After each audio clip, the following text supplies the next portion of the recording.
Hi guys, welcome back to my channel. So today I'm going to give you guys a rundown on how to do a braid pattern to get the flattest sew in with leave out.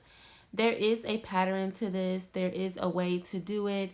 Some people just kind of, I guess, wing it and do the braids how they want to do them and whatever size they want to do them. But you really have to do them a certain size in a certain way in order for your sewing to be seamless and flat.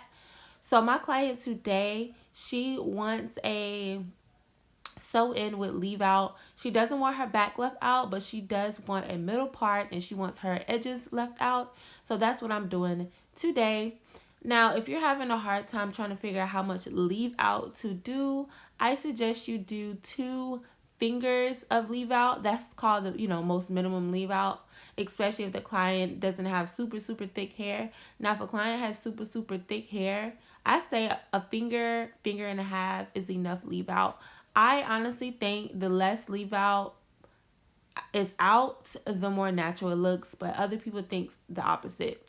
I know how to get your hair to blend and it to look seamless when it's like the least amount of hair possible. So I'm not going to talk the whole tutorial. I'm just going to give you guys a rundown on what I'm about to do.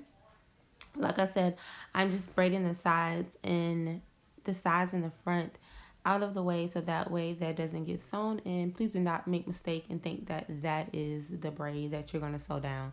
That is just a leave out braid.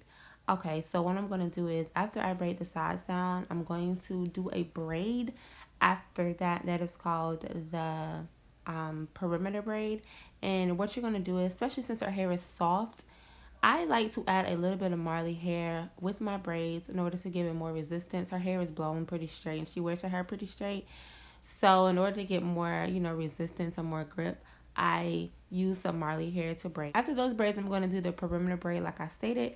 After I do the perimeter braid, then I'm going to braid alongside her leave out. So I'm going to braid vertical, one braid vertical, and then that braid horizontal going to the back of her head, and then on the opposite side horizontal going to the back of her head.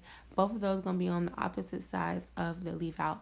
And after that, I'm just going to continue braiding down, vertical, all the way to the back on both sides. And that's what you're going to see today. And if you didn't notice already, I braided her perimeter braid down to the side and all the way to the back. That way it connects all the way to the back.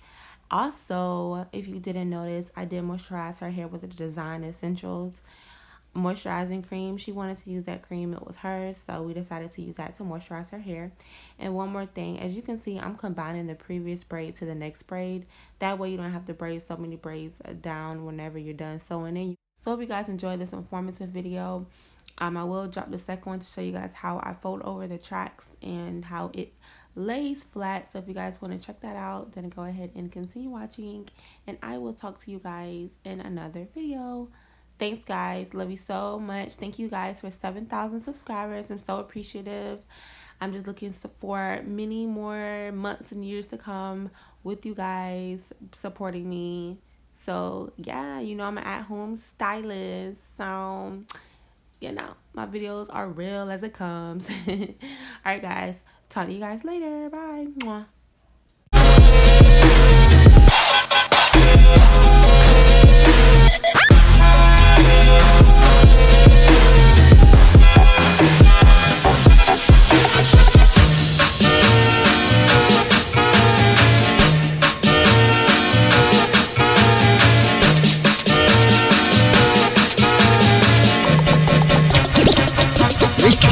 Wow.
Missing someone.